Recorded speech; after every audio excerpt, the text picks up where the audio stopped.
Get up before the rooster, put on my camo. Load up my bow and my rifle and stock the ammo. I'm a bullet with the bullet, but I'm lethal with the arrow. Always down for the hunt, dub turkey and big bucks. Hit the woods and get fitted up. Mossy oak all across my fit, don't be surprised, we do this too. I be up before the sun with my 30 at 6. Hard body on, I ain't worried about the kick. Yeah, we do this too. What's up, guys? Welcome to another edition of the We Do This Too Outdoors podcast. I'm your host, Courtney Williamson. I've got a special guest today on, Mr. Uncle Bubba Ray. How you doing, brother? What's going on, Courtney? Welcome up. Glad to be here. Glad to be here, brother.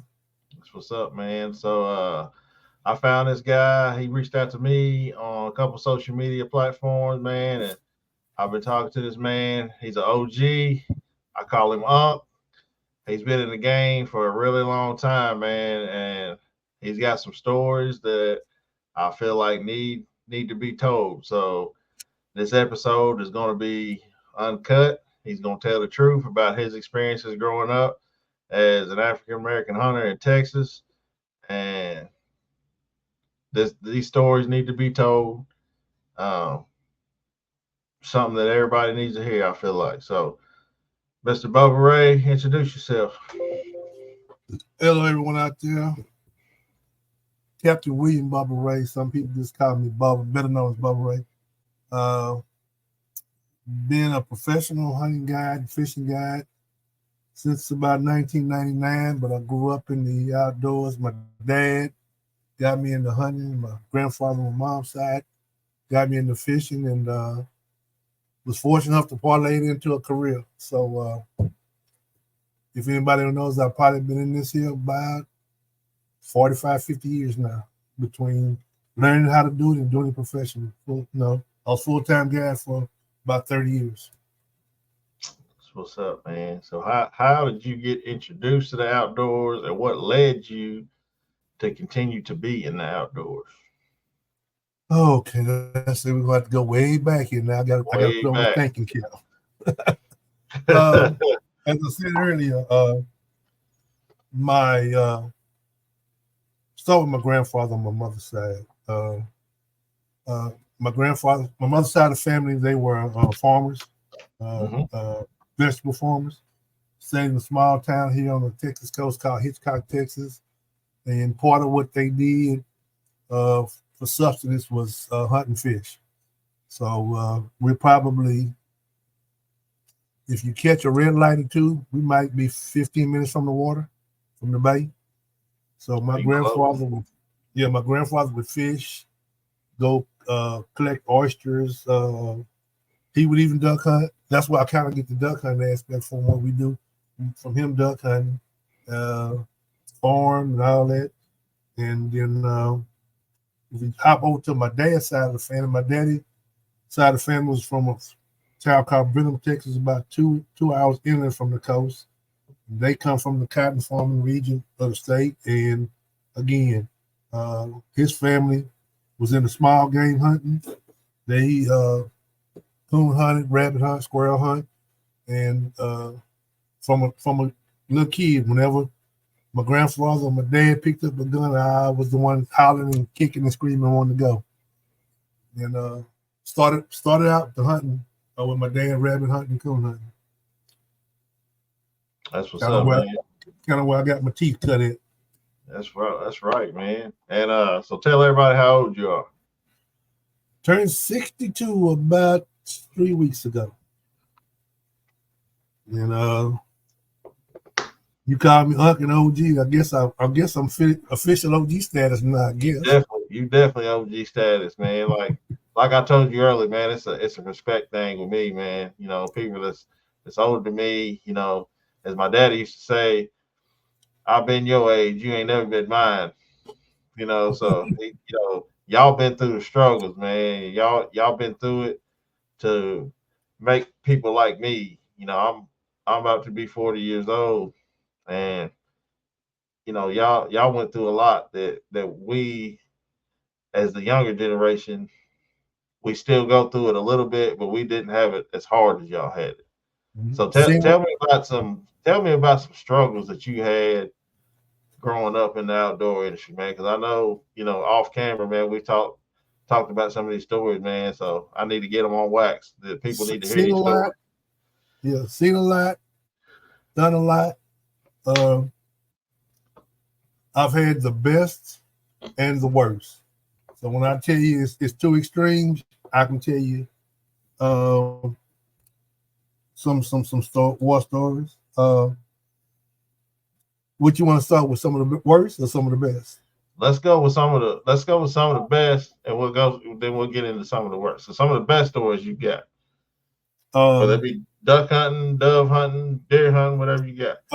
Like I said, my dad never worked. My dad was crazy about coon hunting. Crazy.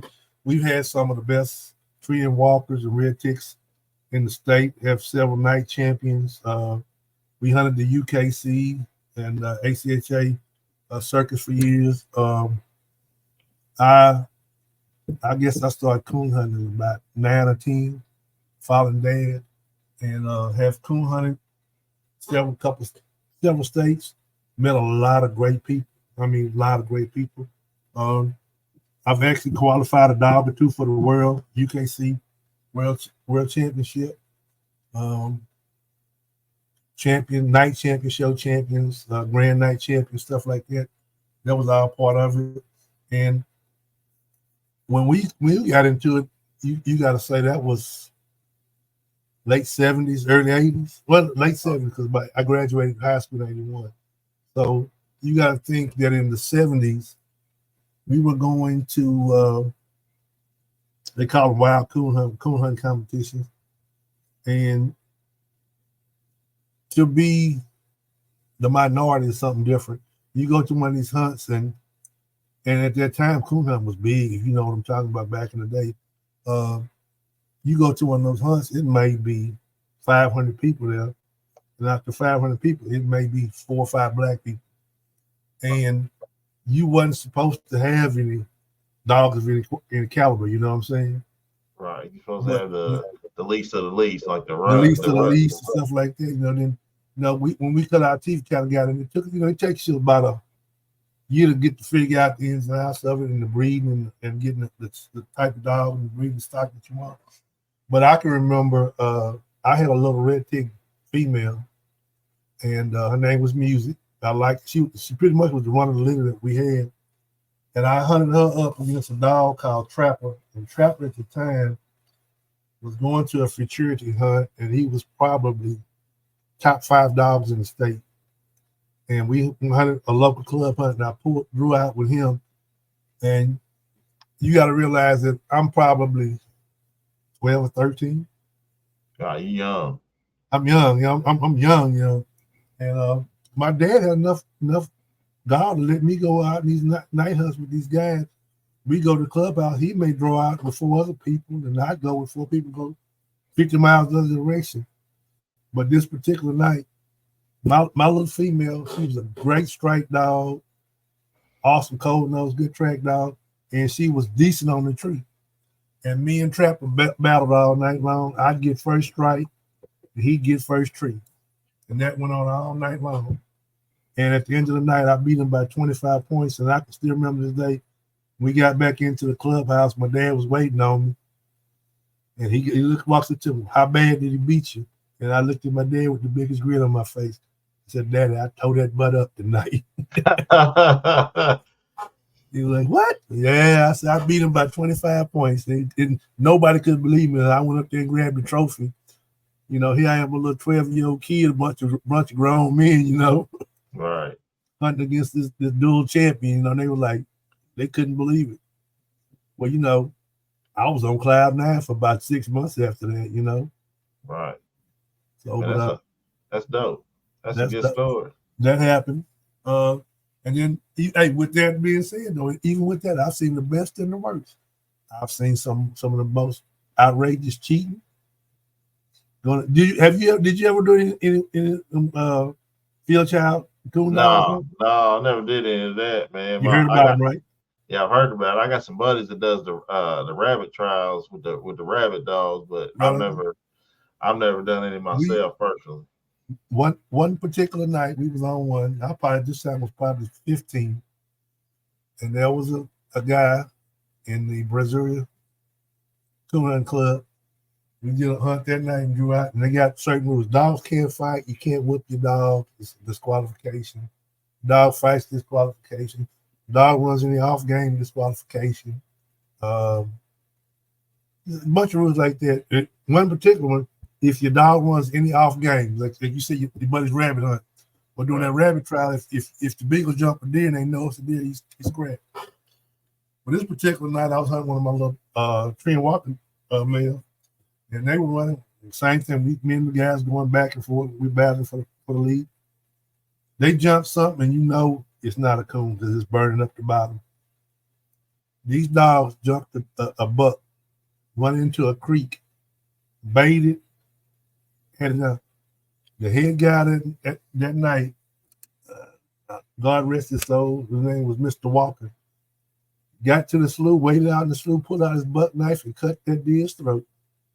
Drug it to the bank, cut him a sap and tied him, took their belts off him, another guy, hauled that deer back out the woods to the truck, gutted it, hung it up. We come back to where we was. He said, all right, now who want to whoop their dog? They beat the dogs. That was the second disqualifying point. Got through, then said, how we going to do these points? And I watched them flip a coin on that particular track.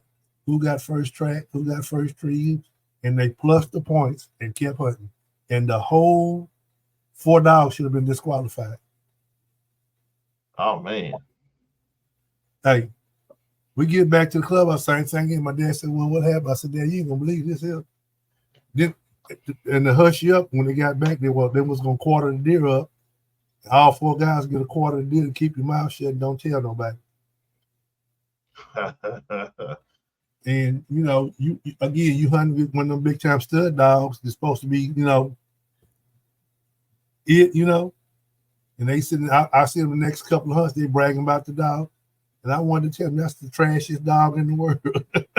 Right. While you around here bragging he's such a good coon dog, I want to tell you he's a hell of a deer dog. Yeah. So I've seen that. Man, so I had to learn that when you hear these guys on these lands with these dogs and whatever it may be, and they tell you how good it is, there's a lot of BS behind a lot of it. So you've seen this in the coon hunting world, you've seen this in the waterfowl world, and you've seen this in the fishing world. Because I think you told me you was the first guy or the first black man in Texas, right? With a deal for riding reels, right? Yeah, I've definitely seen the fishing world. When I transitioned from small game and got a little older, if you want to backtrack a little bit, I got into watching all the hunting and fishing shows on TV, and I never saw one of us on there. Just never saw a black guy. And I would ask my mom and dad, well, I said, well, the black guys on Wild World of Sports and whatever it may be on Saturday mornings, you get them watch that show. And my mom would always just shush me, son, you go to college, be something like that. I said, no, Mom, I want to be a professional outdoorsman. That's my dream. I don't know, son. You go to college, play some ball, get your degree, doctor, lawyer, whatever. I said, Mom, I want to be a professional outdoorsman. And I could never figure out, why.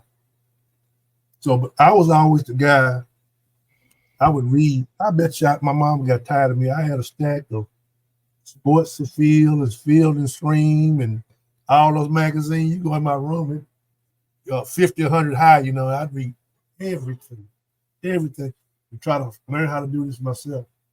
And what really helped me, my dad, we had a family-owned construction business. My dad was a brick mason, and I still own the company to this day.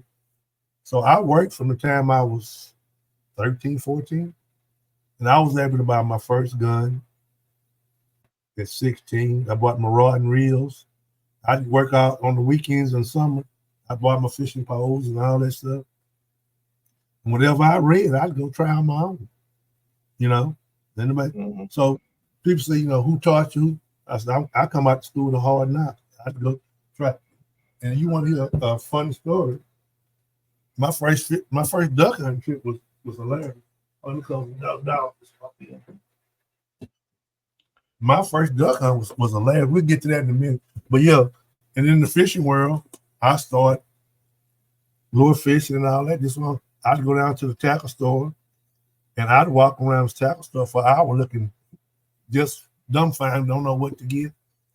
And I'd buy one of these and one of those and one of these, and I'd ask the guy in the store how you do this and how you do that. And then I'd go to the water and catch nothing for weeks.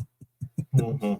Yeah. And finally one day, it just clicked and got to the point where as a 19, 20-year-old guy, I was catching much fish as all the guys around here, and all the guys were calling me. That's what's to up. See what was going on, what was catching. Yeah. Trial and error, man. You figured it out. Figured it out the hard way. Yeah. So the same thing with duck hunting, waterfowl, and we know I've guided deer hunts, duck hunts, hog hunts, all that, but waterfowling is what to me is just the ultimate. Shot deer, shot hogs, dove hunt, all that, but something about waterfowl just ticks my trigger. You know what I'm saying? Man, I'm right there with you, man. Every day of the season. So I'm right there with you. So I've only been duck hunting for waterfowl hunting for about 3 years now, but I got bit by the bug pretty hard, and I would consider myself a waterfowler now, man. Like I look forward to it more than I do deer season now. I tell people it's the most fun you can have with your clothes on. That's right. You ain't lying there, man. Like anybody that ain't been done, has not done any waterfowl hunting, man. I encourage y'all to find somebody that goes and just go one time, and I promise you will get hooked. But back with fishing stories, I started guiding professionally. Well, I started tournament fishing around age 20, 22. And then we went in a lot of local tournaments and stuff like that. And then kept in the back of my mind, I want to be a guide. I want to be a guide. And then I was working for a company, and they gave us a guided trip as an employee appreciation day. And when they asked who wanted to go, of course, my hand flew up 100 miles an hour. Yeah, man, I want to get in on that. And we booked with a guy that turned out to be a good friend of mine, Mike Mosley, down in Matagorda County. And we went down there and booked a fishing trip on New Year's Day. And all prior to that, all I was hearing was the bites wide open. We're catching big ones. It's going to be trip of a lifetime. And we got down there on New Year's Day and we fished about 10 hours. And we caught 2 fish. Oh, man. Look, the front, well, we couldn't say it because the front blew in. The condition was bad. It was cold. It was miserable. And we got through that evening. And Mike was like, man, I feel so bad about this. If y'all want to come back in a couple of weeks, I'll give you another one at half price. And we're like, oh, that's good. I understand that. Well, we got through. We paid him off and gave him a nice tip. So we driving back home. I'm thinking the 4 of us went on that first day, and with the tip and all that, he made about $580. And I'm like, that's not pretty bad little hustle, Right. So he called us about 2 weeks later. Oh, man, we got it good again, man. Come on, y'all get on in the truck, get on down here. This time, 6 of us went back. Oh, we're going to get you on them this time. On the second trip, we caught 7 fish.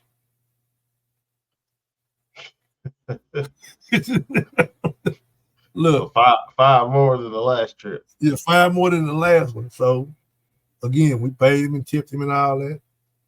That's when the bell went off in my head. We drive. It's about an hour and a half drive back to the house. I said, we didn't give this man about $1,200 for 2 fishing trips, and caught about 7 fish. Yeah. And I'm thinking to myself, I went in between them 2 trips by myself in my area, and we caught 40 fish. So somebody got a good hustle going, and I don't even know why I'm not in on it. Right. I'm thinking this is more calling. So I said, man, let me start looking into it. That's when I knuckled down and got serious about it. Started really honing in my craft and all that. And I made my mind up that I was going to eventually do it. But if you knew how many naysayers was out there telling me I was wasting my damn time to try to do it, and what I was told verbatim was this here, Gordon, ain't no white folks gonna go with you, and ain't no black Ain't no folks black folks gonna pay no money. Yep. Don't pay no money. Don't pay no money. And I thought about that, and I go like, what? And this was coming from white people, white friends of mine, white guys who were calling me to go fishing, white guys that were calling me, "Will you catch your fish?" And I said, so I told one of them, I said, wait a minute, so you telling me if I take Bill X, Johnny X fishing, and can put him on fish, he'd rather pay you to not take him to catch fish than pay me to take him to catch fish.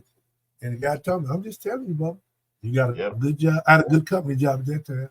He said, you're wasting your time. If you quit your company job and start guiding, he goes, you'll do lucky to get 20 trips a season. So then you're looking at, by this time I'm married and stuff, so you sitting there going, 20 trips ain't gonna pay too many bills, you know what I mean? Mm-hmm. So I'm trying to figure stuff, but I kept, for about, I'll be honest, about 5 years, I listened to that shit. I did.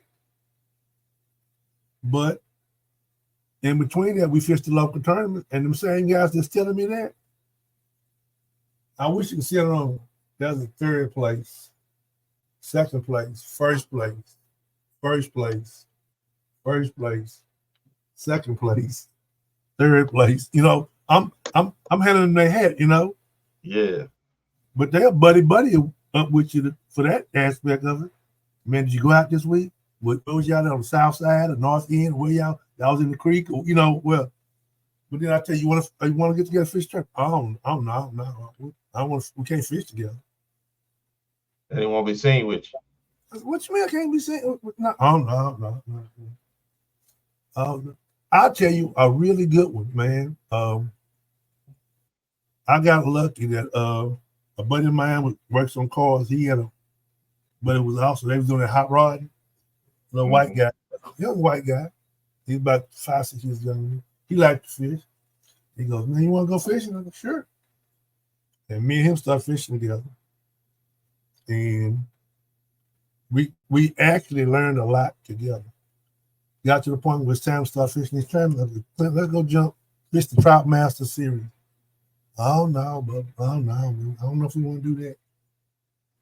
I'm still asking him why. So man, no, man, I don't know if we should do that. So there was a small local tournament come up called the Susan B. Anthony tournament. We went fished it out of 16-foot John boat with a 40 horsepower Yamaha.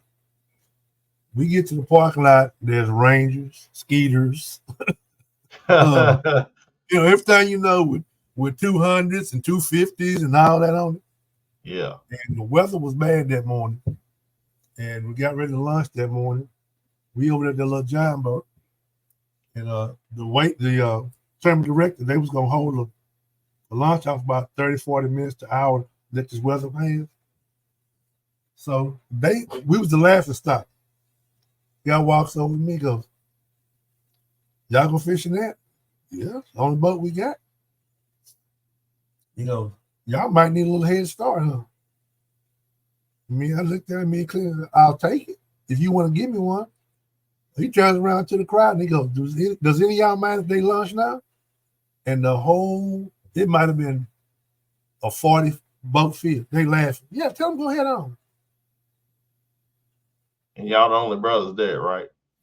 Hey, back there, little 16-foot John boat off the lunch. You know what? Crank that little 60 horsepower and right on out of sight. We had to be back at the dock.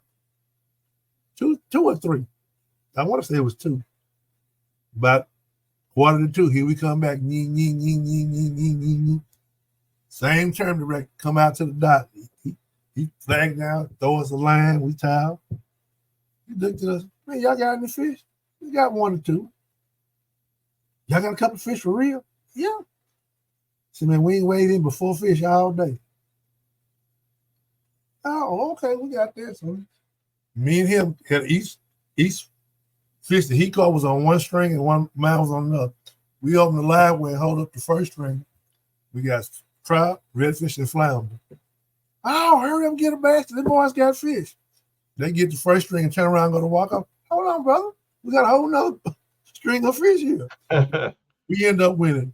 Listen to this. Gordon, first, second, and third, redfish. First, second, and third, trout. First, second, and third, flounder in the tournament. Now, we put it on the trailer. We sitting there getting our little award and our little checks and stuff. The old white man walked around that boat and that Suburban for about 10 minutes, shaking his head and scratching it, shaking his head. He turned around and looked at me. He said, "Sometimes it ain't the boat, it's the sun." I said, "No, sir, it ain't." Now he's sitting over there with an $80,000 rig, you know what I mean? Mm-hmm. He's like this. He said, "I gotta haul this boat over here." I said, "It ain't always the boat." But I just want to say how they laughed at us because we showed up like that. I said, it's about the skill level. And from that point on, I've had snakes put in my truck. I might have told you that the other day. I'm on the trip. I ain't heard that story. I need to hear that story. I was running a charter, and when I got the rolling good, I was running about 270 days a year. I was running 20 days a month without even trying. And after a while, you get to running on autopilot. All right. I get in, wash down the boat, get out my gear, straighten away, gas up. I go lay down, and my wife or whoever will talk to the customer for tomorrow. But this particular morning, I got them, had them meet me at the dock, marina at 5:30, whatever. Launched the boat, and I had an F-250. And for some reason, I left the back driver's side window down. I didn't even know pay attention. And I may get out the rods and stuff that we need and leave a couple in there. And you be so busy trying to get in the water, get out the way from the next people launching the boat and all that. I never thought about rolling that window. We shot off in the bay. We were fishing. We caught our fish. We got in about 12 because we were doing half-day charter. I get up 12, tie the boat off to the dock. I get out the boat, start walking to my truck. I noticed the back window's down. My first inclination, somebody had broke the window out and maybe stole them other rods in there. Was I got close to the truck, I went to, instead of going to the driver's door, I went to the back door to look in. I'm expecting to see broken glass or something like that. But I just realized that I left the window down. And the rods were still in there. I said, "Oh, Lord, thank you, Jesus." So there ain't nobody breaking my truck. So I opened the door, just look, you look around, see if anything missing. Right. When I looked and missing, somehow my peripheral in the front seat moved down by the floorboard, about a gas and brake pedal. And I looked, jumped back, about a 5-foot rattlesnake.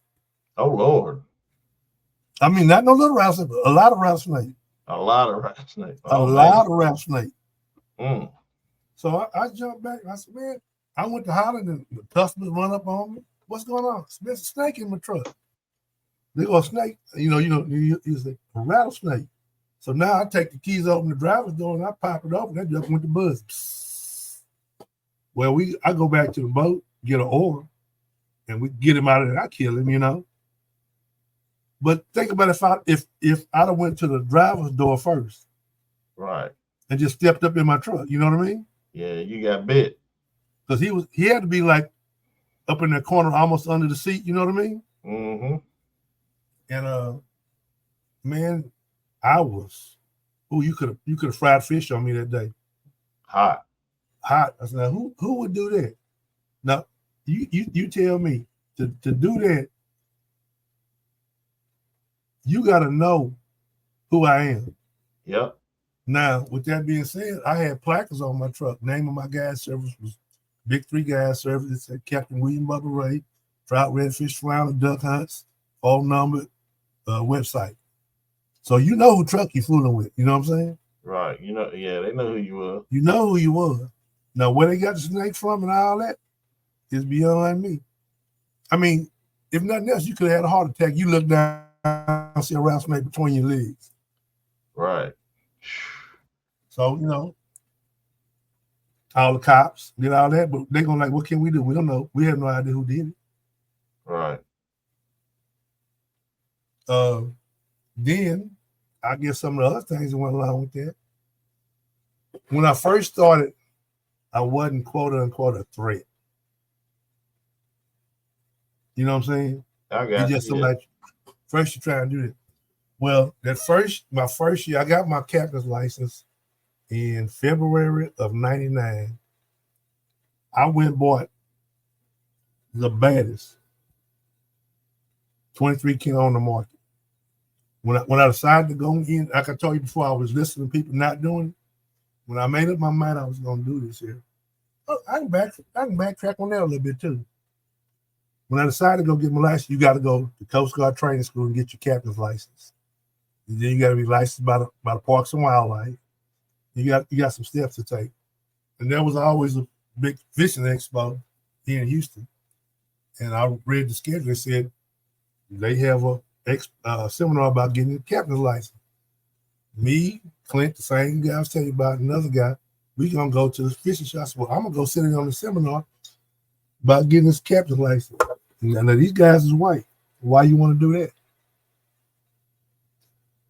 Because I'm thinking about starting gagging. So I said, if y'all want to go walk around, I'll catch up with y'all. Now we're gonna go with you. So we went there and sat down, we sat through the seminar, and I got all the information, got the brochures, papers, this and that. So all the way back from the fishing show, they telling me I'm crazy. Man, you wasting your time. You're wasting your time. The next week, he tells me, guess what I did? I said, what? I rushed to go get my captain's license. But you told me I shouldn't do it. Right. But you telling me to go do it. Mm-hmm. I'm like, ain't this nothing? So he actually got his license about 3 months before I got mine. I went to the course, got my license, bought my boat. I'll tell you how I bought my first guide boat. There was a local dealership that told me on the construction. I went and laid 5,000 blocks and did an addition to their dealership. That's how I got the down payment for my first boat. Wow. So I went and got the top of the line, everything. My dad, everybody was scared for me. Man, son, you gonna quit your job, start fishing? My dad told me, go get a used boat. I said, why would I do that? Well, you don't know if you're gonna have no customers, be able to pay for no new boat and all that. And this is what we gotta do as black people in this area. I said, no, Dad, I can't do that. Because why? I don't need no excuse for nobody not to want to go fishing with me. Right. When they pull up to the marina, what boat is yours? See the big blue one with all the bells and whistles? That's mine. Hey, that's mine. So when I got it, everybody's like, oh my God. I don't know how many times I heard this right here. We on the ferry or a different place pulling the boat, pull up. I got on a jacket with my guide service and that Captain Bubba on it. And that's a nice rig got there. Who you pulling it for, son? They didn't think it was yours. I mean, people come knock on your door. We sit on the ferry, crossing the ferry when they do knock on the door of my window. I roll the window, can I help? Man, that sure is a fine rig you pulling back there. Well, thank you, sir. So who you pulling it for? What you mean, who I'm pulling it for? Well, we see the guide service on the side, Captain Bubba. You know him? I said, I think I know him. I reached down in my console, gave him a call, hand it to him. Give him a call. I heard he been catching. Yeah, call him. Give him a call right now. He ain't answer the phone. Hey, look, the guy picks up his phone, dials it. His phone rings right in my truck. I go, hello?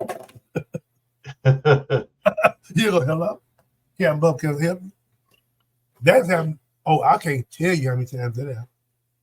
Oh, enormously amount of time. They would always second guess who you are, what you got. They walk around the boat from top to bottom, back to front. When you're a U.S. captain, just like on a cruise ship or something, you are the head in charge legally. I've had people tell me what I'm going to do on my boat, what they wasn't going to do on my boat. We did a corporate trip one day with Auto Nation. We had like 40 boats. And when they brought everybody in on charter buses, and all the guys had a card with your boat number and your name on it. So I was boat 14. I just like yesterday, guy walked up there. Boat 14? Yes, sir. Which boat is that? The big blue one? Where's the captain at? I'm sitting there holding the sail. Look, you like, look, no, check this out, Corey. They turn around and walk off about 20 yards and huddle up. I'm over there watching this, and they turn around and come back to me. So you the guy? Yes, sir. They turn around and walk off again. Huddle up again. And another conference come back in and say, what's going on? Do you know where the fish at? I said, sir, let me tell you something. I got paid when I put that boat in the water. I said, now we can do two things. I said, we can do two or three things. We can go for a boat ride. We can go fishing, or we can go try to win this tournament. Which one you want to do? Don't make me no difference. Right. Well, we want to try to win. I go, well, just shut up and get in my boat. Well, the guy looked at me kind of saying, I said, what? I said, get in the boat. You wasting time. He got in the boat. They looked down. And I got a full rod sponsorship, real sponsorship. I'm a gold level Mercury guy. All this here. I said, here's 6 bait casters. Here's 6 spinning reels. You're free to use anything on this boat but this reel right here. This is my personal rod reel that my wife bought me for an anniversary present. Okay, we take off, go across the bay, get to the fishing ground. One guy, every time we stop, he'll pick up that gold reel rod. And I go, excuse me, sir, didn't I tell you can fish on it? There's 12 rods on this boat. You can use anyone but this gold. You know what he told me? I'm paying you. I can use what I want. After you done told him not to use it. I told him not. I said, what I'm paying for this charter, this rod and reel is worth more than that. It was a gold Shimano Chrono super free and a custom Bayrite rod. The reel was probably $350 at the time, and the rod was about $500 custom made rod. My wife gave it to me for the first price. I said, every time the boat would stop, he'd grab my reel. So what are you doing? I'm paying you. I can do what I want with this boat. What you think? what you did? Man, I told him to get off my boat. Hey, and I told the rest. I said the fishing trip's going to get cut short. Oh man, same thing. We were throwing bait that day, and the way we did it, I supply ice, rod reels, lures, all that. If you had a live bait, we make suggestions to the customers on how much they need. I said, the fish are biting last shrimp right now. I suggest you to get 2 quarts. And that's going to take us all the way to 12 o'clock. The same guy told me, I'm not going to spend the money on no 2 quarts. I said, why not? We might not use it. And I looked around and told him his face. The first quart will be gone in about 30, 40 minutes. That's how many fish I'm on right now. All right. Okay. We go over to the first spot. In 30 minutes, all the shrimp is gone. We already boated like 40 fish. But what we need, what we going to do? I said, you need some more shrimp. Well, what we going to do? I said, now let me ask you a question. I'm on anchor. It's about 15 boats around me where I'm fishing at. And they watching us over there meleeing these fish. I said, do you think if I pull up and pull out here, what them boats going to do? They're gonna move in on that spot. They're going to move on that spot. I said, if we had what I told you to purchase, we can stay in fish mode. Well, man, I feel bad when we'll pay you extra. We'll pay you extra. I said, now I got to go about 15 miles back to the marina and get some more bait. Who will offset that expense? Well, you know what some more fish is? I said, of course I know what some more fish is. But you killing what I'm doing here. We ended up taking second place in the tournament.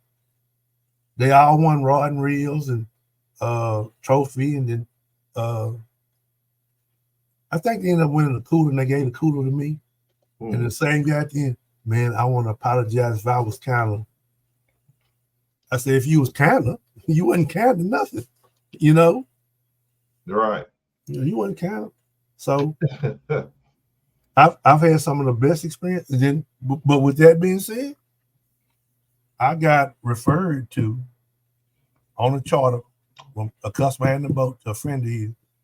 He goes, man, I got a guy. He likes to go fishing too. And we called him out the boat. And the guy got on the phone and said, man, tell me you catch them good. He goes, yeah. He said, when's your next opening? I looked at my phone. I said, it was like a Thursday. I said, I got Sunday open. He said, okay, me and my boys want to come. I said, okay. And he goes, do I need to send you a deposit? I said, well, it really don't make no sense because he had about a 6-hour drive.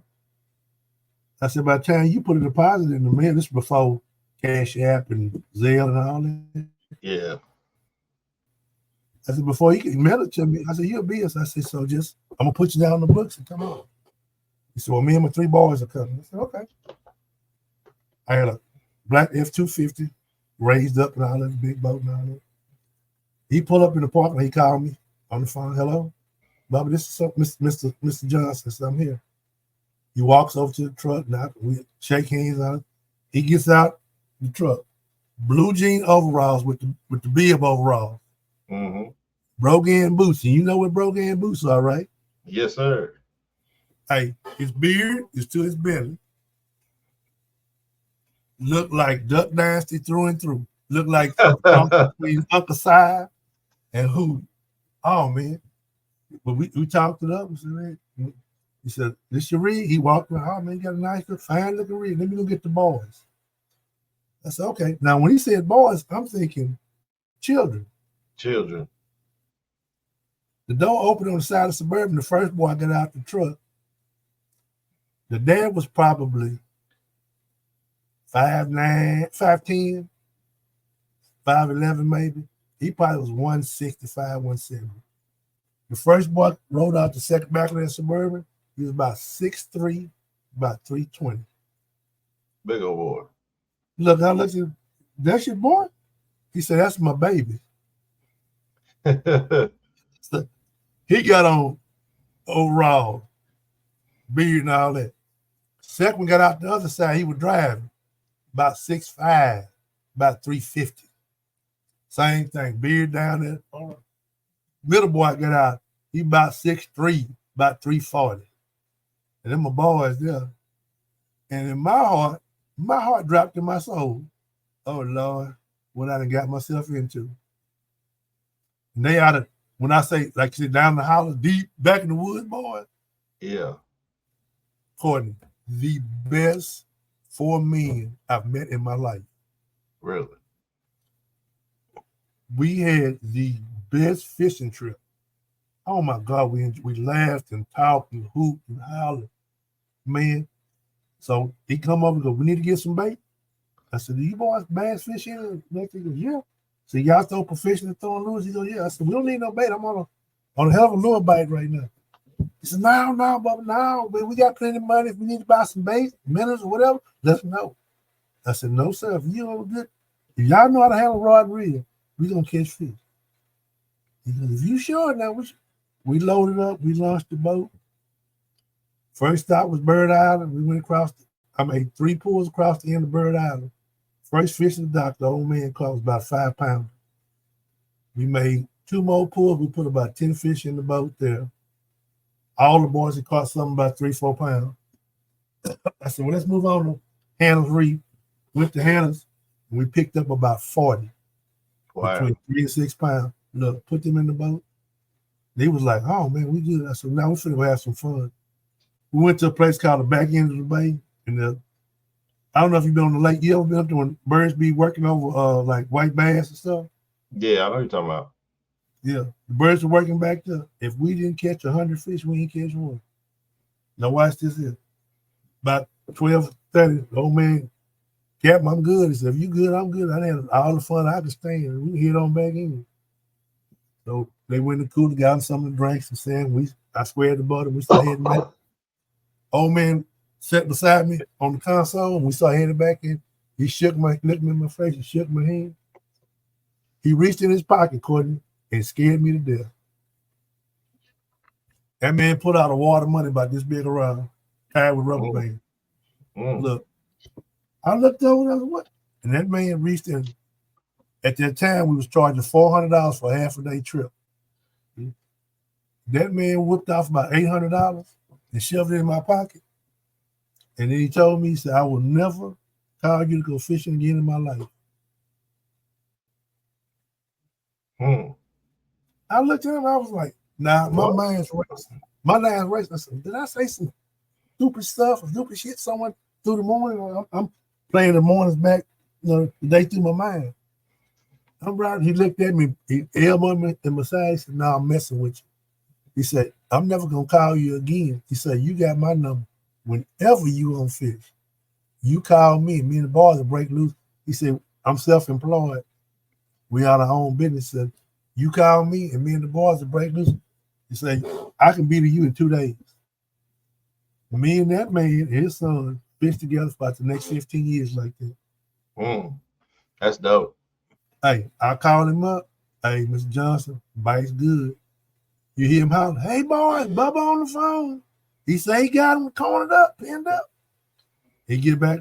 All right, we're going to get home, get the Suburban squared away. We'll be there day after tomorrow. And so that's why I tell people, I never judge people. I never judge people because there's some good people and then there's some bad ones. And I've heard the extremes of both. I'd say so. Duck hunting, fishing, all that.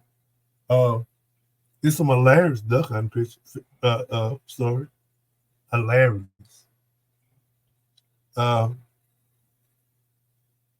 32, well, no, late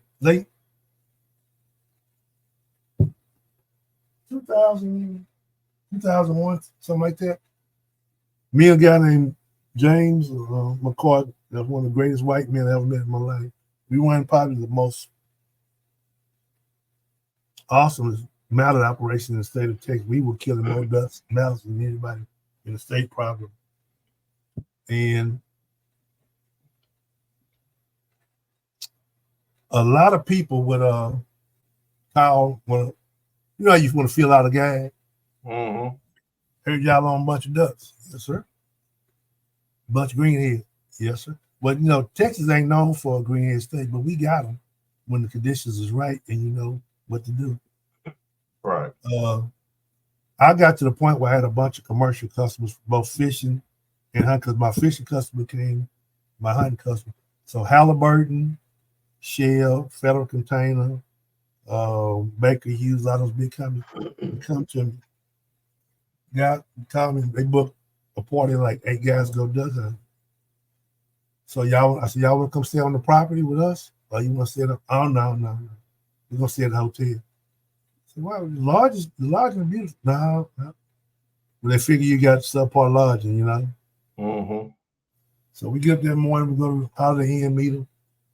It's always one in the bunch. So you got a bunch of mallets, huh? Yeah. How many think we're going to kill today? It's 8 plus me and James, so 10-man limit of mallets. You know, they're like, a 10-man limit. If y'all can shoot them, we're going to kill them. We head out to the property, get out there, get them on the bikes, get them into the hole, put the decoys out, spin them and all that. This one guy goes, I'm going to hunt next to you all morning. I don't care. I want to see what's really going on. I said, I'm going to tell you just how this going to go down. At daylight, we're going to kill wood ducks. We're not going to send no dogs. Mark your birds. We're going to kill about 15, 20 wood ducks in about 5-10 minutes. We'll have about a 30-minute lull, and we're going to kill them out. Okay. And like clockwork, shooting light come, here come the wood ducks. Boom, boom, boom, boom, boom, boom, boom, boom, boom, boom, boom. And we kill them. Get to the wood ducks slow up. We walk out. We start picking them up. Get them out. Everybody get them on the strap. So we got any ducks? Said we got ducks. Anybody can kill wood ducks. What these mallets you're talking about? Now you just came in. You've been popping your gun out quicker you can load just 10 minutes ago. You know what I mean? Right. So why he's in my over here just chewing on my ear. I hear, "Ree, ree." And I look up like this here, and I swear to God, it looked like an airport. These metals were stacked up like layers like this here, up to about 800 feet. And they were just doing this here, coming down. I said, right there. Guy looks up. Oh my God. Oh my God. Everybody get down. Can I call? Can I call? I said, I don't care if you call. And he went to wailing and wailing and wailing and wailing, wailing on his call. The first group broke down through the trees, and he actually blew them out. They pulled out one back, pulled out again. Finally, we shot. One group had a hen that kept pulling the drakes out, but they threw it past. They finally got around to kill them. But when we shot them again, so we probably got two groups in there. We got say 15 battles on the deck, maybe 70% green heads, you know, couple in. And their company, he worked for Baker Hughes. Somebody in their company called them. They had some kind of emergency, and they had to get 2 or 3 of them back to the office. They called, man, where we gotta go. So my partner James loaded 2 up, him and the other guy up, and took them out. If I'm lying, I'm flying. They probably got 300 yards from us. I condensed the group in tighter. They stay on the backside of these trees. I said, now watch this here. Couple of side quacks, a feed caught another quack. 20 ducks just.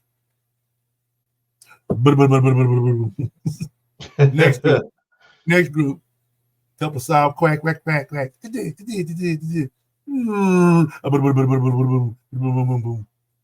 But before James got them to the truck, we had finished out the limit. And the 2 guys that was going to the truck, they limit too. Called them on the phone. Don't go nowhere. They're finna bring your ducks to you.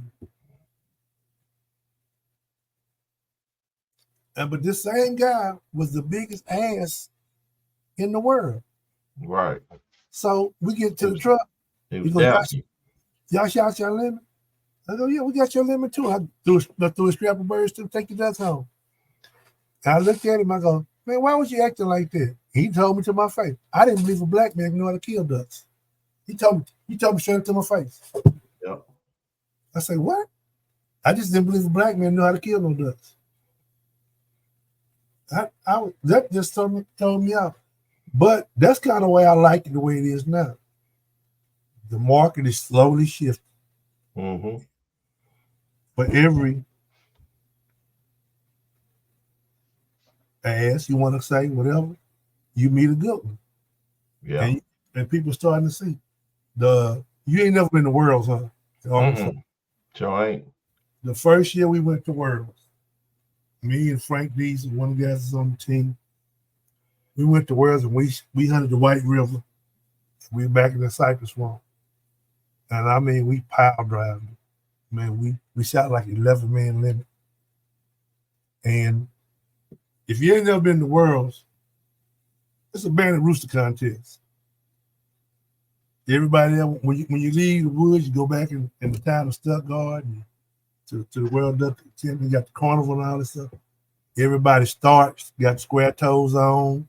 You got your ostrich quills on, all that. You got, it reminds me of the movie Saturday Night, you got to start strutting. Oh, you know? yeah. Well, me and Frank, I'll tell you, me and Frank wrong. We got on some fleece and we just trying to see what's going on. First time, yeah. At Worlds, there was a trailer that sells T-shirts. And just different ones. I was at Worlds this year, and it was 2019, exactly what it was. Worlds 2019, da-da-da-da. So me and Frank gonna get us a couple of T-shirts that was at Worlds, you know. Frank is 6'4", 6'5". He played for A&M, tight end. He's at the trailer, he's trying to pick out a shirt, and this little guy walks up behind him. He probably comes under Frank's armpit, Gordon. And I'm sitting there about 10 yards down watching. This guy tapped Frank on the shoulder, little white dude, right? And Frank turns around and don't see him because he's so short. She looks around, goes back to talking to the lady in the trailer. The guy taps him on the shoulder again. And Frank turns around, looks down. The guy goes, "What are you doing here?" And Frank goes, "What? You heard me?" I said, "What are you doing here?" Frank goes, "Duck hunting." Well, this guy got about 10 cronies behind him. He turns around and goes, he say he duck hunting. So he turns around and Frank go back to dealing with the merchant by buying the shirt. He goes, taps on the shirt, can't look back at him. "Well, you going duck hunting? What you kill?" Frank looks back at him, limits. The guy turns around his crony. He say he shot limits. Hey, you have had to been there. It is the most comical scene in the world. And I'm on the side dying laughing. And I'm thinking, Frank gonna get to the point where he's gonna get irritated and it's gonna go somewhere, you know? Right. So the guy goes, "If you shot limits, let me see some pictures." And Frank was like, "Okay," he reached in his phone, got his phone in his pocket, and Frank starts scrolling. Look, he's doing this here on that phone. The dude snatched Frank's phone out of his hand. He looking at him. "Man, look, they shot limits. They shot limits." "Where y'all was at?" "We were in the woods." "Y'all was at, what guy was y'all with?" "We wasn't with no guy." "You wasn't with no guy?" "No." "Who was you?" "Us." He said they was by themselves. You know, it's like, Couldn't believe it. What's the problem? Like, you see them right there? You see the limits? "Y'all going tomorrow?" "Yeah." "Y'all want to get together?" "No." First time you being real disrespectful. You know, Super how you doing, disrespectful. No, I want. How you doing, brother, man? Y'all down here to hunt? You know? Yeah. How y'all doing today? It was the funniest thing in the world. We laugh about that to this day. I said, "Frank, let's do it. What you doing here? What you doing here?" What you doing here?" "What you mean what I'm doing here? I'm at the duck festival, you know, wings over." And I don't know. I've had that happen a bunch of times, either in Texas or everywhere. "You duck hunt?" "Yeah." You duck hunt. You know, it's like, "You duck hunt." Yeah. "Yeah." No. I mean, "You duck hunt." "Yeah." "Well, how many? Like one of them asked, how many species have you killed?" "Close to 30.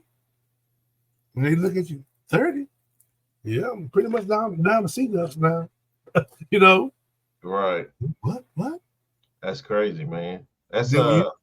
that's how it is though, man. Like around here and like different places I've been, man. Like I said, I'm almost 40 years old, but some of these places I go, man, and they'll see me at a gas station or something with my camo on, and they come up to me like, what you doing?" I'm like, "I'm going hunting." I kind of look at their boys, man. He said he's going hunting. Yeah, they say he's going hunting. And I'm like, man, is this like y'all not believe me? Is it hard for y'all to wrap your mind around that a black man in camo is about to go hunting? Same thing you about to go do? Is it? Well, we don't see many of y'all around here. Well, I'm here. I do the same thing as you, and I can shoot.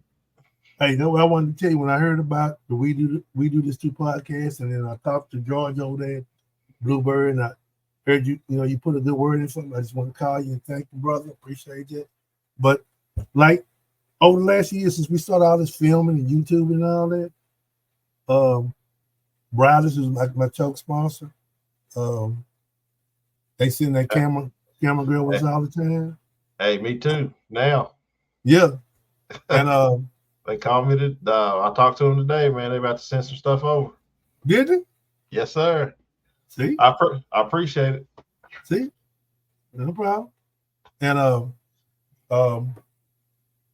the camera girl jumps out the car. Nice, pretty little white girl. I mean, she's like family love. She jumps out with the camera and all that. She's taking our pictures and good morning and hugging. And you at these stores and everybody's looking at you like, who are y'all and what the hell? Who are y'all? Who are y'all and what the wind? And why is she hugging on y'all? And then I feel it's kind of eerie because as a white woman, she treats you better than these white guys who supposed to share the same passion, which is waterfowling. Right. Why is she more accepting than they are? When she'll get out and come speak, and they'll sit there looking at you. You know, the maid won't say a word, but you see them whispering and pointing. You know, look. Is that thing? In fact, maybe once in a while, one of them come up. Y'all power circle? Yeah. Y'all videoing? Yeah. Oh, I seen y'all before. I said, man, yeah, take a sticker, you know, have a call, call me sometime, you know. I'm always down just to conversate, you know. What do you think it is? You young. You tell me what you think it is. Man, I've had this conversation with a lot of people, man. And I think it is because most of our Caucasian brothers out there, man, I'm not saying it's all of them, but it's a lot in the outdoor community. They didn't see a lot of us out in the woods when they were growing up. And it's something to them that is unknown. I always tell people, man, the black folks in this world, in this country, the swagger we got, the way that we carry ourselves, everybody, I feel like, wants to be like us, whether it's from the shoes, whether it's the way we talk, the way we walk, the way we dress. You know, as much as people say, you know, they don't want to be like us, but then you get in the truck with them, they playing Dolph, they playing Gotti, they playing. Look, that's what I'm saying. They playing the music, they doing all that, and I don't see why we can't set our differences aside and just hunt or just fish. And I'll give you one better. When they go to Florida, what they doing? They laying out on the beach. Why? Yeah. To get darker. Why? Why? It's in style, right? You say you don't want to be like us. You don't want to be associated with a lot of, you know, African Americans and people of color, but you out there on the beach trying to get dark, man. I'm not, you know what I'm saying? I'm not saying that's every white person out there, but it's a lot that I ran into, man. It's like, you do what? You hunt? You fish? Man, shut up. That's a white boy sport. You ain't gonna make it. All right. Hold my beer. Watch me. what get me is on both sides, though. It's on both sides. Yeah, on both sides. Black folk, man, you country. I said, I'm very suburban. I live in a gated community.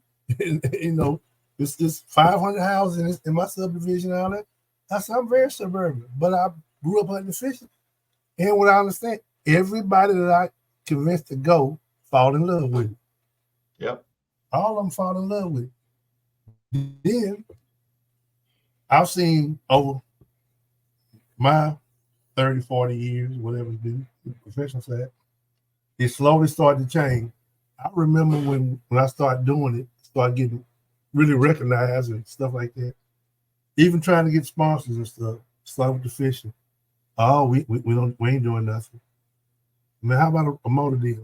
No, we ain't doing nothing. No. And I tell any brothers out here that's trying to do it on any level or whatever, you got to take 100 no's to get 1 yes. Mm-hmm. And don't let a no discourage you. I have asked the same company 10 years in a row. No, we ain't doing that. We ain't doing that. As soon as they see you doing something, they'll beat your door down. Yeah. But in the last, I'm going to say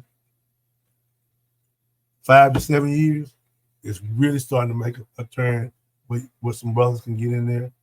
To me, it seemed like for a while, it was, we'll let one in here or there for that token, you know, so politically correct, so you can't say we're not letting nobody, you know.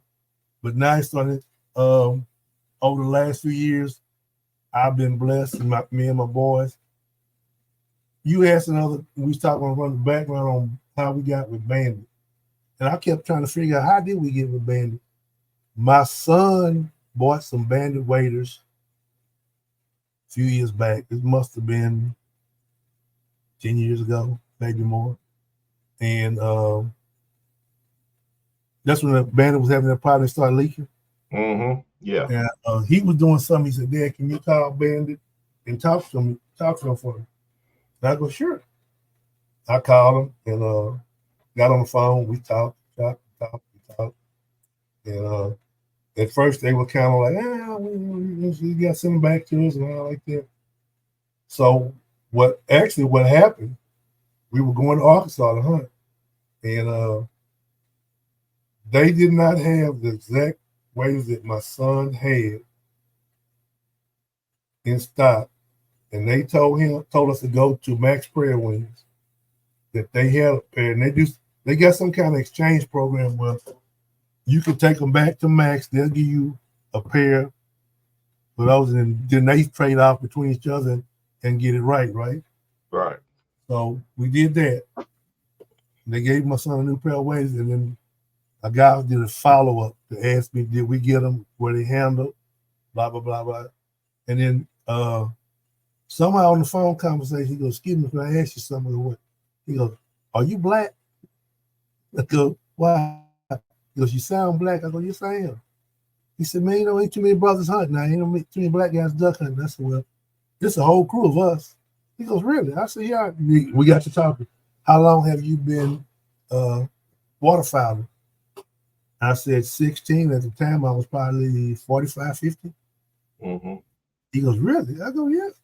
He goes, you from Arkansas? I said, no, I'm from Houston area. He goes, you travel? I said, I travel all over the country. He goes, really? He goes, yeah. I said, well, you don't ever thought about working with any black guys? And he was like, well, ain't nobody never said this, but what I'm gonna do is pass this up the ladder. He took all my information. He goes, give me a day or two, I have somebody call you. And I was pretty much done with the whole conversation, you know what I mean? Right. I'm driving down the phone. Hello? This is so-and-so with Bandit. Yeah. Had a good conversation with one of the guys that said this, and that, and like to talk to you, I heard you did some guiding your day. I said, yeah, I'm guiding. He said, I'll tell you what, I'm gonna send you an email link. Fill out all your information. Send it to us and we'll review you and see what happens. And again, I did all that thinking file 13, you know what I mean? Right. In my mind, I said, that's going to go in file 13. Yeah. They called me back about 4 days later. Said, yeah, you've been accepted. What? You've been accepted. Yeah. Like, you really? He goes, yeah. And from that to now, the guys at Bandit have come hunting with me. I have such a good rapport and the utmost respect for those guys. I can call them, and I got about 3 or 4 of those guys' personal phone numbers. Mm-hmm. And the phone will ring, hey, Bubba, what's up? Hey, man, I'm planning a goose hunt. I'm planning this or that, this and that. And they go, what do you need? And it's to the point that sometimes it's so good, we'll mail it out and we'll bill you later. Some stuff is new. Hey, we got some new stuff. I'm going to send you this here. We'll send you that there.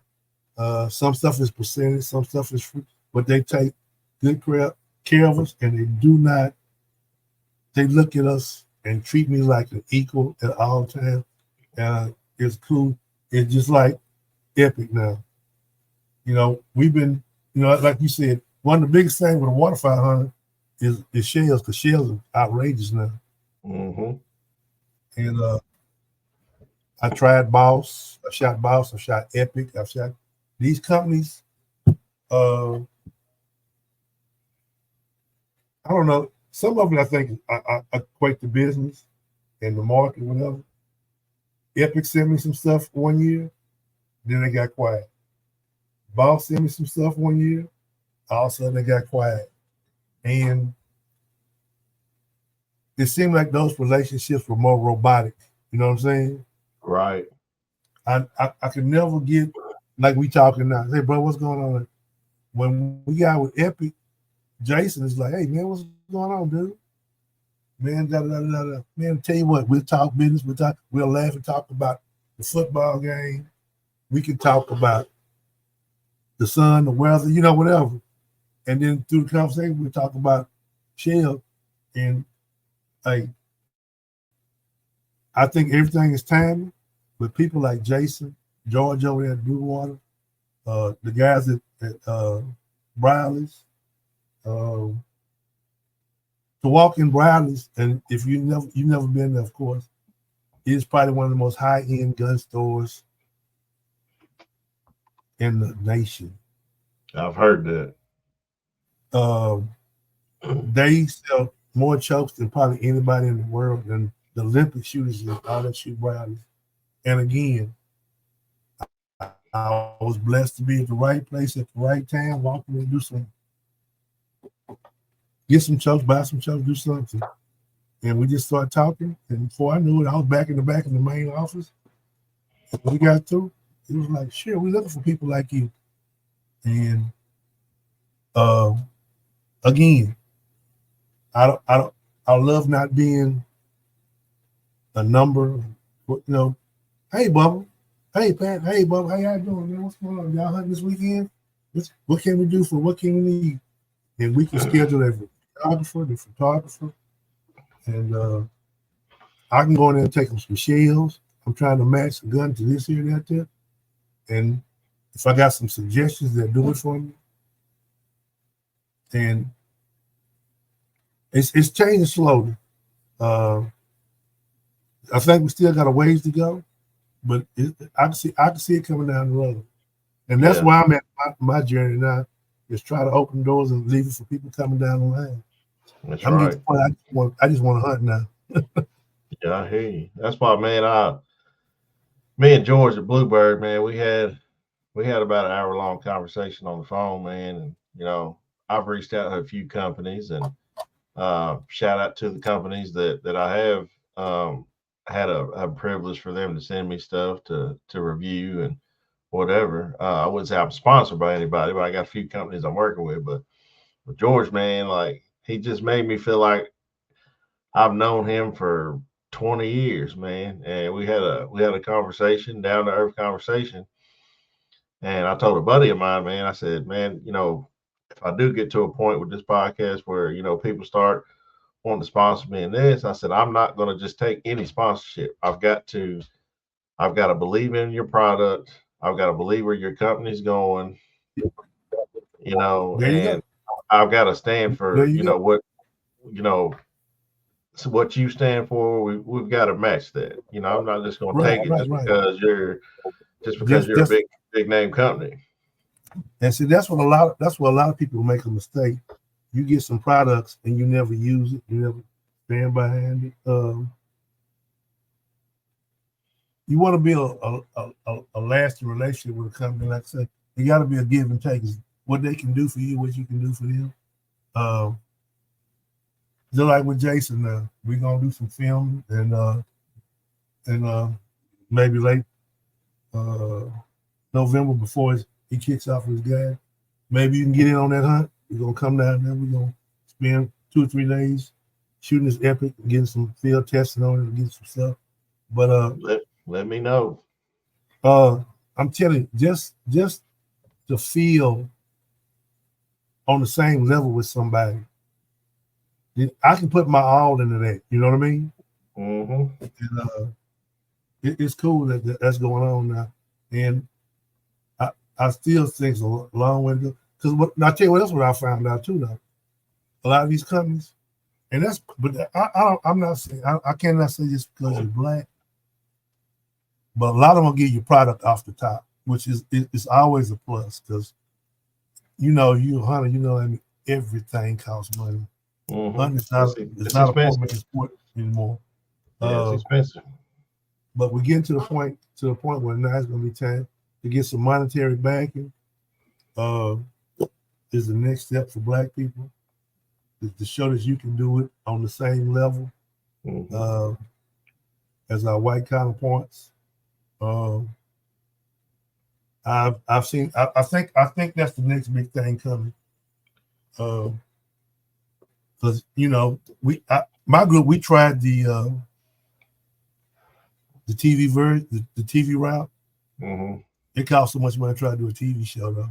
Oh, it does. You pretty much gotta have some sponsors and some money saved up. Some money you own to start with. And, you almost got to film it yourself, then get sponsors to pay you back, and then try to figure out how it's gonna make money in between.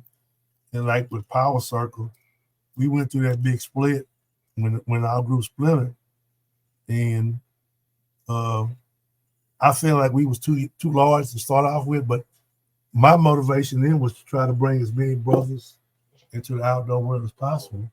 And when we first started out, we grew like 14, 15 guys real quick, and which made it difficult to do stuff.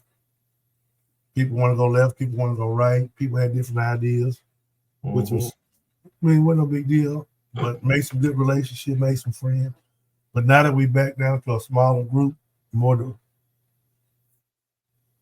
we can all, it's easy to get along, and it's easier to deal with all this stuff with a little bit smaller group, core group. Yeah. And then try not to be selfish and what I'm trying to say, selfish and envious each other. Yeah, envious each other, who's what. And then a lot of guys were getting kind of salty with me, and I'm like, what you don't understand is, well, y'all had regular jobs. This is how I was paying my bills. I said I was hunting and fishing every day. Well, that's why that's why everybody knows, because I'm out here doing trade shows and hunting and fishing. I'm bringing y'all along. To do it on a professional level, you got to be really open-minded, a team player, and willing to work together. Absolutely. And that's something that I found is hard to do. Really, really hard to do. Yeah. So your group is named Power Circle. So where did that name come about? All right. Everybody wants about the Power Circle. When I dreamed the concept up, I was thinking of the group, and I go, man, what is the best thing to represent a group where no one in the group is above anyone else? And the concept to me of Knights of the Round Table came. If you watched any of that back in the days, the old King Arthur and all that there, they did the round table to institute unity. I said, so I want to name the circle. I said, so if you know what a circle is, it's all connected, right? Long as the circle stays together strong, the group will stay strong. And I was trying to think, came to the point of we need a powerful circle. We need a powerful circle. About that time, Rick Ross came out with the song Power Circle. If you listen to it, the words of the song match what we was trying to do. There's a point in there that goes, I bet your circle's not as strong as mine. It's the point that he emphasizes there. Power to the sun, power, but I bet your circle's not as strong as mine. And so I told the guys, I said, I want to call it Power Circle, because long as we stay together, and I tried to pick out guys who all had a different skill set. Devin was a young kid. He's so good, he built his own mud boat this year. That's crazy. That's dope. Wait a minute. He didn't go buy a hull and a motor and all that.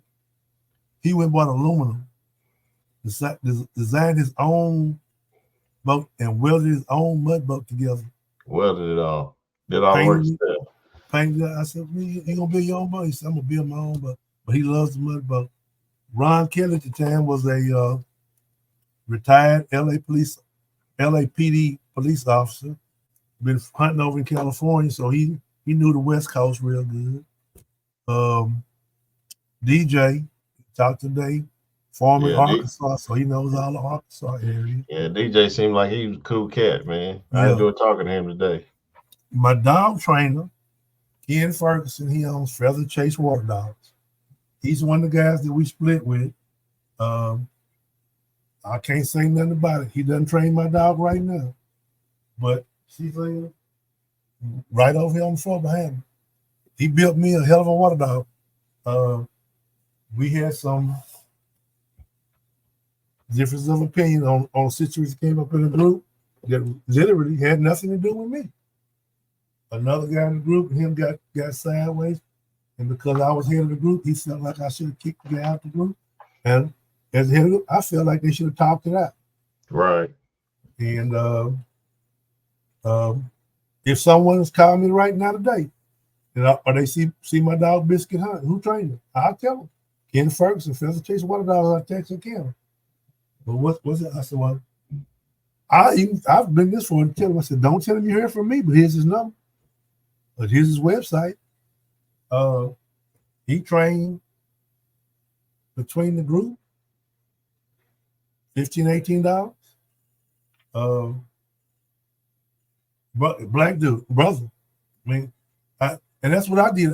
I told myself that when I bought this lab, that I wanted to find a brother who trained, right, who does exceptional dog training, and I scoured the United States, not Texas, the United States, and I found probably 4 or 5 nationally. Tellis Calhoun, a good buddy of mine, he's out in California, but Tellis is up in age. He's about 70. He was about ready to semi-retire. He cut back. He was a bandit Avery sporting dog trainer. He told me he was cutting back, but tell us if you want to hire him to train out, you got to pay. He's getting about $1,200 a month. And then there's a guy outside here in Houston. I can't even think of his brother's name. He was a decent trainer, but when I searched around the country, Ken was the guy who I felt comfortable with. We got off the phone. We had good conversation. And he drove 5 hours to my house to see my girl when she was 6 months old. Yeah, I remember you saying that. He goes, maybe we can do something. And that really impressed me that he would drive this far to just come make an assessment of the pup. Mm-hmm. And she's 7 now. And I can't tell you how many ducks she picked up. But like you see the ribbons on the wall behind me. That's ribbons that she didn't want. Yeah. Biscuit, right? Yeah, Biscuit. I don't know if whatever. I wish Ken the best. And it was Ken Ferguson, Ty Wagner, Ken Davis. That's kind of what happened. We split it a little bit because some freaks in the group. But I'm going to say I assisted the growing pains. Mm-hmm. You know, I ain't got nothing negative to say. I just say growing pains. You know how it is. You want to go left, somebody want to go right. Mm-hmm. And then guys who wasn't in doing it professionally, the sport, had ideas of grandeur at the time. And I told them, until you prove yourself, it's going to get hard. And I had some of them, if they're not paying us, I'm not going to do this. They got to be giving me money. I said, no company's going to give you money off a phone call. Hey, my name's Courtney Williamson. You got to give me $25 a year if you want me to mention Blue Water Waterfowl. Yeah, that ain't happening. You're going to say, I appreciate the call, but thank you, but no thank you. Right. And I told him, I said, you got to make them say, well, I need Courtney to be talking about my product, you know, because Courtney has X amount of followers, X amount of people, you know, hold on to his last word or whatever. If he says something, you can buy bank on that. So that's what kind of happened to the group. If you know anybody in the dog train, you can tell them. Brother Chase one of the dogs out of Texarkana, Texas. Steve Ferguson. That's Steve Ken Ferguson. I'm sorry, Ken Ferguson. Good dude. But now we got me, my son, Chancellor Archer, DJ. Frank Diesel actually joined Hoodneck. I think you talked to Chris the other day. But I ain't talked to him. I've been on the phone with him, man, but I had a few things pop up. So I got Chris on tomorrow from Hoodneck. So okay, yeah. I'm definitely get him on, man. We all stay right here relatively in the same area. It's funny. How you reach out to people via internet. I was duck hunting. Frank was duck hunting. And he reached out to me, was asking me some questions about duck hunting. And we probably talked on the internet for 2-3 months prior to duck season, and we never got to. I said, man, where you live at? He goes, I stay in Emerald Oak subdivision.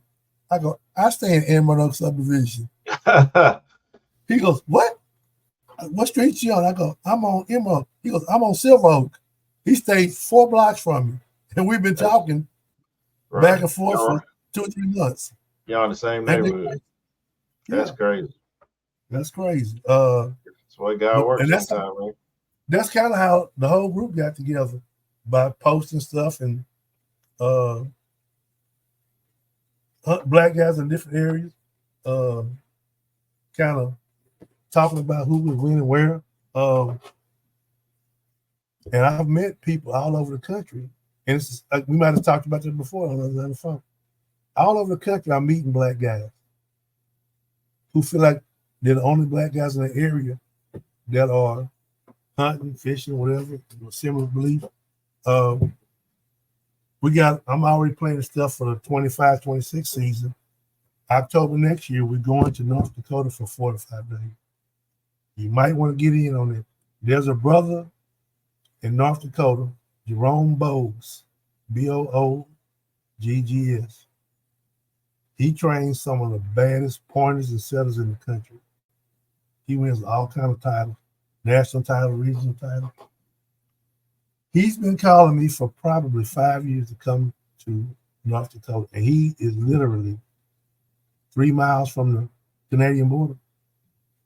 He goes, if you come up here, man, spend about a week, we can shoot upland game and then duck and goose hunt every day. You can hunt 1 in the morning, something in the evening, and film it. And I've just never, I'll come next year. I'll come next year. And we sat down last week and got it all lined up. We're gonna do it next year. And he said, I'm the only black guy up in North Dakota training dogs hunting like this here. He goes, I never seen a face like mine around. He's actually from Florida, and he moved to North Dakota to because the hunting so much better up there. So we were talking about it last year. So that's another one I'm planning on next year. Give these sponsors and stuff, and take about 6-8 guys up there and spend about 4 days, 5 days. You know, shoot pheasant, grouse, quail, chucker, stuff like that, and then ducks and geese. That's what's up. Make a good 4 or 5 day video. That'd be a good 4 or 5 day video, man. But yeah, I appreciate you taking the time out, man, to hop on this podcast. And I'm glad I reached back out to you, man, because I tell you, man, you like one of my uncles, man, that I feel like I've known you all my life, man. You got some great stories, man, and I'm glad I got you on here to tell some of these stories, because some of them stories that I think people need to hear, man, about you. Hey, for everyone I told you, I got 100 more that we got to get in the blind and laugh about it. Cook some what we shot and talk about it. Again, brother, I know what you're talking about. I just say if everybody out can open their eyes and their mind, we do it too, exactly with your podcast, your title. We do this too. We do it at a high level. And with the proper backing and friends and doors open, be surprised where we can go with this thing. Absolutely, man. Yeah. So how can people get a hold of you, man, on social media, man, if they want to reach out, talk a little bit more about Power Circle? How can they get a hold of it? All right, Power Circle Outdoors on all platforms. That is YouTube, TikTok, Instagram. My son even has a Snapchat channel, Facebook. Excuse me, I'm sorry. Power Circle Outdoors on Facebook. We on all social media platforms. If you put in Power Circle Outdoors, we'll pop up on something. Between me and my son, Patrick White, one of us will answer you. I'm always down to talk hunting and fishing. If someone has something good they want to get together, hunt with us, or you want to invite us up to come film, we travel all over the country. I've been waterfowling since age 16. I'm 62. I've been fishing since age 13. got full ride sponsorships from, like you said, Gunner, Kennel, Epic Shot Shells. Anybody that ever got them, get to some of these Epic Shot Shells, Tunson Bismuth. Bandit does all my camo. Blue Waterfowl. Who else is it? I can't tell you everybody. Foul Hide. I couldn't tell you. We got everybody. And we want to be making some great videos. Got some stuff coming out this year. We're going to be real consistent this year. And look forward to seeing everybody. Always reach out and give us a shout. That's what's up, man. Well, guys, this is a wrap. Mr. Bubba Ray, around the Houston, Texas area, man. He's an OG. He's been in the game for a long time. You know, give him a shout if you got any questions. Give me a shout if you got any questions. So I'm gonna go ahead and end the show. I got some couple shout outs. I'm gonna shout out. I've got Angry Chicken Outdoors. If you're in the Kentucky area around Hillview, man, if you need any guns, if you need ammo, any type of archery equipment, Charlie Meter, he's the owner of Angry Chicken Outdoors. Briley choke tubes, man. I haven't had the luxury of shooting them just yet. They're going to be sending them out in about 48 hours. So I'm going to be putting them in my Rete, a couple in my Stoger. I'm going to be checking them out, man. And Ullers Archery, if you need any kind of archery equipment, man, they make some great stuff. Ullers, spelled ULLR''S, Archery. Bluebird Waterfowl Company, man. Hit up George, man. They've got this great product that puts a lot of movement in your spread. They're made for the Mojo, the Lucky Duck decoys, and if you're moving decoys. Deer Pimp Sense. His name's Wes Brewer. He's here in Kentucky.